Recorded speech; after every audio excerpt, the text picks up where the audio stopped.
होते हैं, अपने बेटी को संसार बसाने के लिए हर एक वस्तु उसको देते हैं, सामग्री। ठीक उसी तरह हमारे जो परम पिता परमात्मा है, हमारे वो मस्तिष्क में वो शक्तियाँ देकर इस संसार में भेजे हैं, लेकिन उसको जागृत करने के लिए हमें सदगुरु के शरण में जाना पड़ेगा। क्योंकि एक योग पिता हमारे बेटी के जब विवाह हो तो सारे कूलर, फ्रिज, एसी, पलंग, तोशक, तकिया, सोफा आदि सब कुछ देते हैं, कोई कमी नहीं करते हैं, बर्तन, राशन तक सब कुछ देते हैं। इसी तरह से हमारे युग पिता परमात्मा जो है, इस जीवात्मा को शक्ति देकर संसार में भेजते हैं, लेकिन उस व्यक्ति अपने जीवन में संचार नहीं कर पाता है, अपने ऊर्जा को जागृत नहीं कर पाता है। लेकिन ऊर्जा को जागृत करने के लिए हमें सदगुरुदेव भगवान के आश्रय लेना पड़ेगा, तब हम अपने ऊर्जा को उसको जागृत कर सकते हैं। लेकिन एक लक्ष्य होता है, परम लक्ष्य होता है। लक्ष्य हमारा क्या हुआ कि संसार में हम आए हैं भाइयों, तो काहे ला आए हैं? केवल कमाना, खाना, सोना ही हमारा कर्तव्य है क्या? इस संसार में आए, जन्म लेने के बाद थोड़े से आने हुए, पढ़ाई लिखाई किए, पढ़ाई लिखाई करने के बाद हमारे शादी विवाह हुए, बाल बच्चे हुए, उनको लालन पालन पोषण करते रहे और फिर नाती पोते को खिलाते रहे, बूढ़े हो गए, फिर दुनिया से चले गए। क्या यही हमारा लक्ष्य है? नहीं, लक्ष्य तो ये है, लेकिन लक्ष्य के साथ हमारे जीवन का परम लक्ष्य भी होना चाहिए। जैसे हम घर से निकले कथा पंडाल में, कहेला घर से निकले भाई कि कथा पंडाल में चलकर हमें कथा सुनना है, लेकिन आप कथा पंडाल में तो आ गए, ये आपका परम लक्ष्य था। परम लक्ष्य था कथा सुनना आपका, लेकिन बीच रास्ते में है कोई आपके मित्र मिल गए, कोई सखी सहेली मिल गई, बीच रास्ते में आप लोग बातें करने लगे, वार्तालाप करने लगे, इधर कथा का समय खत्म हुआ, आरती बंदन होकर कथा विराम हो गया। तो घर से आप निकले थे क्यों? परम लक्ष्य के लिए, लेकिन बीच रास्ते में आप अपने व्यवहारिकता को निभाने में धर्म में ही लग गए, लक्ष्य में लग गए, लेकिन परम लक्ष्य और परम धर्म को आपने प्राप्त नहीं किया। इसलिए संसार में हम आए हैं तो परम पिता परमात्मा को जानने के लिए भी आए हैं। भागवत महापुराण की कथा श्रवण करने मात्र से 3 चीज प्रत्यक्ष समय प्राप्त हो जाता है। क्या चीज? ये जीवात्मा का स्वरूप क्या है, ये कथा यही तो सिखाती है। ईश्वर जीव अंश विनाशी, ये जीवात्मा का स्वरूप क्या है और ये जगत का स्वरूप क्या है और उस जगदीश का स्वरूप क्या है। ये 3 चीजों जो जान लेता है वही जीव का मुक्ति हो जाता है।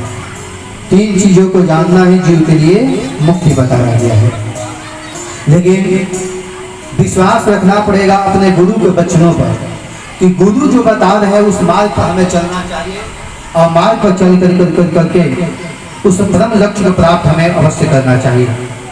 याद रखिए सभी लोग कि मृत्यु व्यक्ति के हमेशा जब मृत्यु हो जाए तो मृत्यु होने के बाद हर एक व्यक्ति का एक नया जीवन निर्माण मिलता है, नया जीवन मिलता है। लेकिन वही जब जीवन लेकर व्यक्ति नया आता है तो एक नया जवानी उभरती है उसके अंदर। और हम लोग तो अपने मृत्यु से डरते हैं कि कहीं हमारी सुंदर शरीर नष्ट न हो जाए, कहीं हमारी मृत्यु न हो जाए। लेकिन इस बात से नहीं डरना चाहिए कि हमारी मृत्यु हो जाए। इस बात से डरना हमें चाहिए कि हम अज्ञानी होकर न मरे, मरे तो ज्ञानी होकर मरे, कि हमारी मृत्यु एक दिन निश्चित है, हमारी मृत्यु एक दिन निश्चित है। ज्ञानी होकर हम मरे, अज्ञानी होकर हम न मरे। एक शिष्य की साधना, एक शिष्य गुरु के जब आश्रय में आता है तो एक शिष्य की साधना गुरु से शुरू होती है और ईश्वर में उस भावना को पूर्ण प्राप्त करने के लिए लीन व्यक्ति होता है। गुरु के आश्रय में आने के बाद परमात्मा ईश्वर को पाने के लिए वो व्यक्ति साधना करता है। पूर्णतः जो संसार के पूर्ण है, अपूर्ण जो पूर्ण है, उससे पूर्ण से जुड़ने के लिए गुरु शिष्य के समक्ष आश्रय बना करके गुरु उसको अपने आश्रय देते हैं और आश्रय बनाकर परमात्मा तक पहुंचाने का प्रयास करते हैं। जैसे गुरु के बताए हुए मार्ग पर शिष्य जब चलने लगता है तो ऊंचाई के शिखर को छूने लगता है। जब ऊंचाई की तरफ जाने लगता है तो वो देखता है कि मेरा गुरु तो इस संसार से भी परे है, मेरे गुरु संसार से भी परे हैं और उनकी महानता को, उनकी विशालता को स्वीकार करते करते वही सही रूप में एक दिन गुरु को परमात्मा मान लेता है, गुरु को ईश्वर मान लेता है कि हमारे गुरु को विशालता है, उनकी और महानता कितनी है, उस गुरु को परम पद में अभी तो कहा गया गुरुदेव गुरु विष्णु गुरुदेव महेश्वर गुरु साक्षात परम ब्रह्म तस्मै श्री गुरुवे नमः। इसलिए गुरु को महान व्यक्ति मान लेता है। लेकिन साधना कैसी भी हो ईश्वर की पाने के लिए या संसार की किसी भी वस्तु को पाने के लिए, लेकिन मुख्य जो भाव है, विषय है, वो है तंत्र। तंत्र से आप ईश्वर को प्राप्त कर सकते हैं, लेकिन मंत्र के अधीन ही भगवान होते हैं। मंत्र से भगवत धाम को व्यक्ति प्राप्त कर सकता है, लेकिन तंत्र से ही मंत्र बना है और मंत्र से मंत्र पढ़ने से विलंब नहीं होता है। मंत्र के अधीन हमारे देवताओं हो जाते हैं और देवताओं जब अधीन हमारे होते हैं तो भगवान विलंब नहीं करते हुए भक्त परम धाम को पहुंचा देते हैं। इसलिए बताया गया है, हम लोग चावल कहते हैं, चावल चावल जानते हैं हम लोग, चावल को बटुही में जिसको भात बोलते हैं सभी। भात कैसे बनता है? संस्कृत में भक्त को भात कहा गया है, संस्कृत में भक्त को भात कहा गया है। भात बनाने की पद्धति क्या है जानते हैं हम लोग? भात बनाने की पद्धति क्या है? जिस तरह से भात बनता है उसी तरह से भक्त बनते हैं, भक्त बनते हैं। जैसे भात बनाने की ये पद्धति है कि हम धान के बाल को लेते हैं, धान के बाल जो चावल है, जिस तरह से चावल धान के बाल से चिपका हुआ है, ऐसे ही हम जीवात्मा इस माया रूपी बाल से चिपके हुए हैं। लेकिन परमात्मा उस भक्त को, अब मान लीजिए हम सभी उस धान रूपी बाल को, चावल को अलग कर चावल बनाना चाहते हैं, भात बनाना चाहते हैं, तो कैसे बनाएंगे? ऐसे भगवान को, अगर जीवात्मा को भक्त बनाना है तो परमात्मा क्या करते हैं कि जिस तरह से हम लोग चावल के बाल को उखल में डालकर उसको कूटते हैं और कूटने के बाद चावल अलग हो जाते हैं और चावल के जो खोखले होते हैं धान के बाद वो अलग हो जाते हैं, ऐसे ही वास्तविक जो स्वरूप है वो हमें चावल नजर आने लग जाता है। ऐसे ही संसार में भगवान जिसको भक्त बनाना चाहते हैं तो माया रूपी बाल से इस जीवात्मा को तो बाहर निकलना चाहते हैं, लेकिन उखल मारने का काम करते हैं। संसार की विषय पुरुष को इतने न ताड़नाएं देंगे, उनकी अनुकूलता मिलेगा, अनुकूलता नहीं प्रतिकूलता मिलेगा। संसार की इतने प्रतिकूल उसको व्यवहार मिलेगा कि व्यक्ति टूट जाएगा। टूटने के बाद यही कहेगा कि संसार सब धोखा देने वाला है, कोई अपना नहीं है, परमात्मा ही केवल हमारे हैं। इसलिए वो परमात्मा की वास्तविक स्वरूप को पाने के लिए वो आ जाता है। तो जिस तरह से धान के बाद चावल बाहर आ गए, ऐसे ही जीवात्मा जो है माया से चिपका हुआ है, तो भगवान अनुकूलता देते, प्रतिकूलता देते हैं, अनुकूलता नहीं देते हैं। उसके अनुकूल जीने का संसार में अवसर ही नहीं देते हैं, केवल उसके प्रतिकूल ही काम होता है। तो इसलिए भगवान अब उस व्यक्ति को बैराग की तरफ लेकर जाते हैं। अब क्या करते हैं भगवान? जिस तरह से हम लोग चावल तो निकाल लें, लेकिन अब चावल को बटुही पर रखना है, बटुही पर, और खलते हुए जल में बटुही पर, और अग्नि के ताप में, अग्नि के ताप में, और चावल बनाना है हमें भी। ऐसे ही परमात्मा क्या करते हैं? जीवात्मा को माया रूपी बाल से बाहर तो निकाल लेते हैं, और माया रूपी बाल से बाहर निकालने के बाद गुरु जो है, गुरु को आश्रय दे देते हैं। गुरु कौन है? गुरु बटुही है, बटुही है गुरु। और गुरु के बताए हुए मार्ग पर जब शिष्य चलने लगता है जब अपने को माला जप करता है, ध्यान करता है, तपस्या करता है, त्याग करता है, अपने को तपाने लगता है, घंटों घंटों बैठकर ईश्वर की परमात्मा के ध्यान करता है, यही तप क्या है? यही अग्नि है। जिस तरह से बटलोही अग्नि के रखने वाली के ताप पर वो चावल खलते हुए जल में खलने लग जाते हैं, सीध होने लग जाते हैं, ऐसे ही जीवात्मा गुरु के बटलोही के द्वारा आश्रय लेकर करके बताइए मार्ग पर जब चलने लग जाता है, जो भगवान की पाने की बेचैनी है, उस कष्टा उसके मन में है, ये ताप है, यही आग है, यही अग्नि है। और इस अग्नि के द्वारा जब व्यक्ति तपने लगता है तो सीध होने लग जाता है। सीध होने का प्रमाण क्या है? सिद्ध वही है, जब तक लघुता नहीं आएगी तब तक प्रभुता आने वाली नहीं है। सबसे पहले अपने को छोटा मानना पड़ेगा कि मैं कुछ हूं नहीं, मैं कुछ नहीं हूं। अब लघुता कैसे आएगी भाई? सिद्ध कैसे, हम कैसे मानेंगे कि हम सिद्ध हो गए? सिद्ध चावल वही अच्छे लगते हैं जब अपने अंगुलियों पर लेकर उसको मसलते हैं चुटकियों पर। जो चावल अच्छे से अपने मसलते हुए चुटकियों पर, अंगुलियों पर, अंगूठियों पर वो चिपक जाते हैं तो वो समझिए कि चावल सिद्ध हो गए हैं। और अगर वो चावल थोड़े भी कठोर हैं, अगर मसलने पर वो मसल नहीं पाते हैं तो समझिए कि अभी वो कठोर हैं।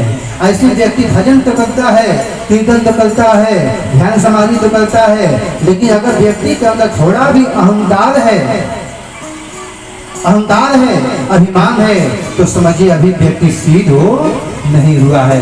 सिद्ध भाव का वही पहचान है जो व्यक्ति अपने को मिटा दे, जिस चावल एकदम चपक जाते हैं हाथों में, और जो चावल बनाने के बाद ज्यादा हलवा हो जाते हैं, हलवे की तरह, वो भी अच्छे नहीं लगते हैं। इसलिए चावल के एक नाम है, संस्कृत में अक्षत बोलते हैं। अक्षत तो जानते हैं ना किसको बोलते हैं? जो छत ना हो, जो टूटे नहीं, खंडित नहीं हो, तो उसको अक्षत बोलते हैं। इसलिए परमात्मा इस संसार में जीवात्मा को प्रतिकूलता देते हैं, लेकिन अपने चरणों का अनुकूलता भी देते हैं कि तुम मेरे सहारे जीवन को जीते रहो मेरे सहारे, तुम टूटोगे नहीं। लेकिन भक्त लोग कुछ ऐसे होते हैं कि संसार की इतनी प्रतिकूलता उसके जीवन में मिल जाता है कि व्यक्ति टूट जाता है, व्यक्ति खंडित हो जाता है। टूटने का मतलब क्या हुआ? टूटने के बाद यही हुआ, आत्महत्या कर लेना, फांसी लगा जाना, जहर खा जाना, ये सब टूट जाना होता है। इसलिए व्यक्ति को हमेशा भगवान का आश्रय लेकर अपने जीवन को जीना चाहिए। अच्छा ये बताइए, कथा हम रोज सुनते हैं, व्यक्ति को रोज कथा सुनना चाहिए, रोज भजन करना चाहिए, रोज कीर्तन गाने चाहिए। कोई कहता है कि महाराज हमारे पास तो समय ही नहीं है। समय तो है, लेकिन सब बहानेबाजी है। जिस तरह से आपके भोजन करने के लिए समय मिल जाता है, कमाने के लिए एक समय मिल जाता है, उस तरह से भगवान का भजन करने के लिए समय निकालना ही पड़ेगा, क्योंकि भगवान का दिया हुआ समय है और उनको समर्पित हम नहीं करेंगे तो किसको समर्पित करेंगे? एक और बात है, व्यक्ति कहते हैं महाराज भजन बाद में कर लेंगे। एक दिन अगर कमाने से आपके काम चल जाता है, मजदूरी करने से, तो रोज कमाने की क्या आवश्यकता है? एक दिन भोजन करने से अगर आपके काम चल जाते हैं तो रोज भोजन करने की क्या आवश्यकता है? इसलिए जिस तरह से रोज भोजन आपको जरूरी है, इस तरह से रोज भजन भी भगवान का जरूरी है। जिस तरह से रोज मजदूरी करना, कमाना जरूरी है, उस तरह से भगवान का रोज भजन भोजन भी करना जरूरी है। ये बताया जाए। लेकिन महाराज जी ने आप सभी को भागवत कथा अमृत सुना रहे थे। सुदामा लक्ष्मी को आपने बना भी लिया जबरदस्ती, तो किसी न किसी बहाने से लक्ष्मी नारायण के पास ही चली जाएगी। जिस तरह से रुक्मणी से विवाह करने के लिए शिशुपाल तो आया था, लेकिन रुक्मणी भाग करके जाकर द्वारिकाधीश के साथ विवाह को किया।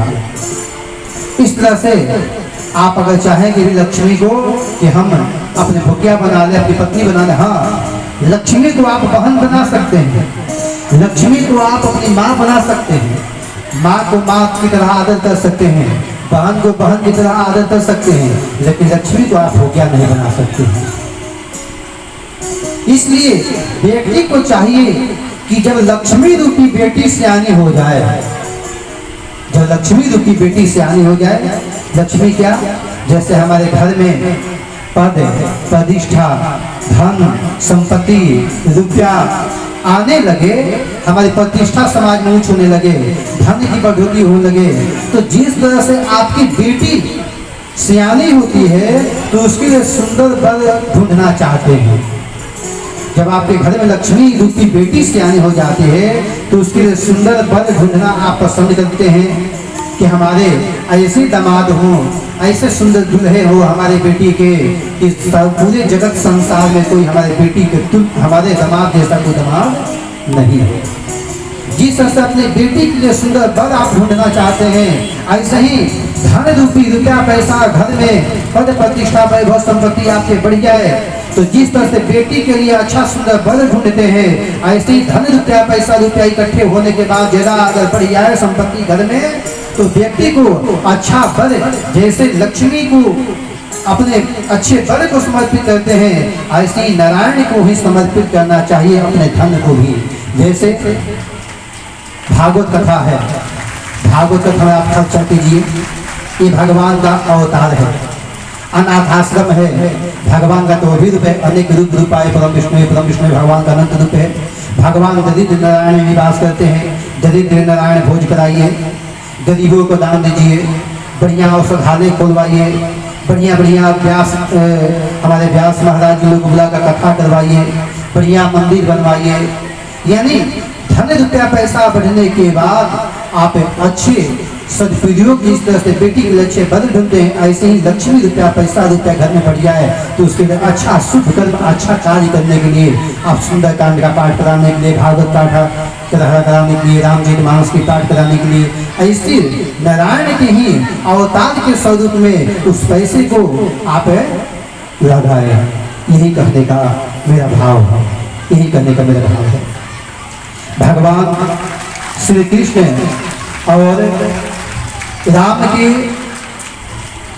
दोनों लोग की लीला में बहुत ज्यादा अंतर नहीं है। जो भगवान श्री रामचंद्र जी ने लीला किया है, जो भगवान श्री रामचंद्र जी ने लीला किया है, ठीक इसके विपरीत हमारे श्री कृष्ण कन्हैया ने लीला किया है, ठीक विपरीत। जैसे भगवान श्री रामचंद्र जी हमारे 4 भाई थे, राम लक्ष्मण भरत और शत्रुघ्न 4 भाई। तो भगवान श्री रामचंद्र जब 4 भाई थे तो चारों भाइयों में सबसे बड़े थे भगवान श्री रामचंद्र। 4 भाई थे तो भगवान कितने भाई थे भाई? 8 भाई थे। भगवान श्री रामचंद्र जी चारों भाइयों में से बड़े भाई थे तो भगवान श्री कृष्ण भगवान 8 भाइयों में से सबसे छोटे भाई थे।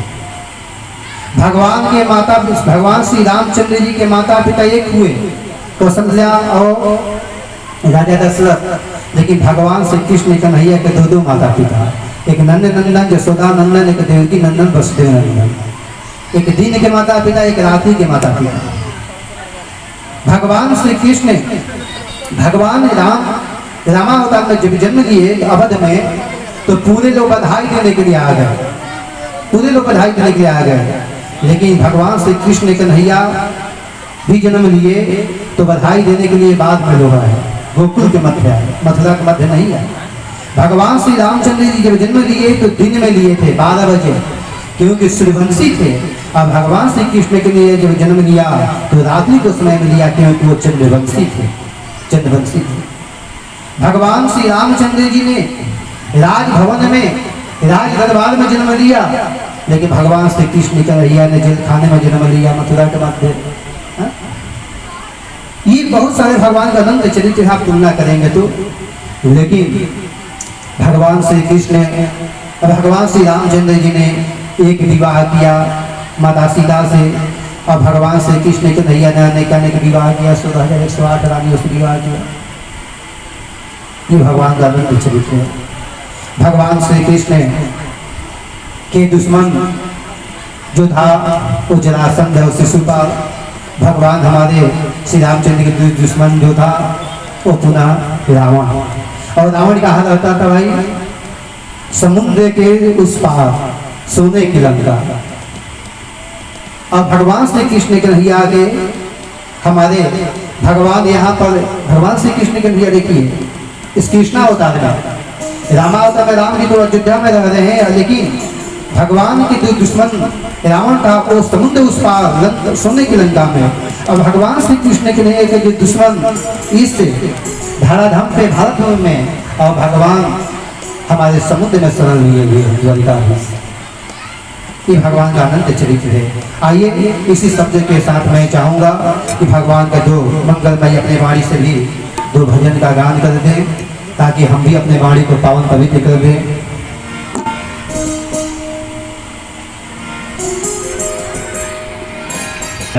इसलिए भगवान का भजन हमारे शरीर से जरूर होना चाहिए। कमाने खाने पीने सोने के लिए हमारे जीवन नहीं मिला है, भगवान को भजन करने के लिए मिला है। कैला मानस तनवा के भजन न कैला, कैला मानस तनवा के भजन न कैला, कैला मानुष तनवा के भजन न कैला, हे हो भजन न कैला, हे हो भजन न कैला, हे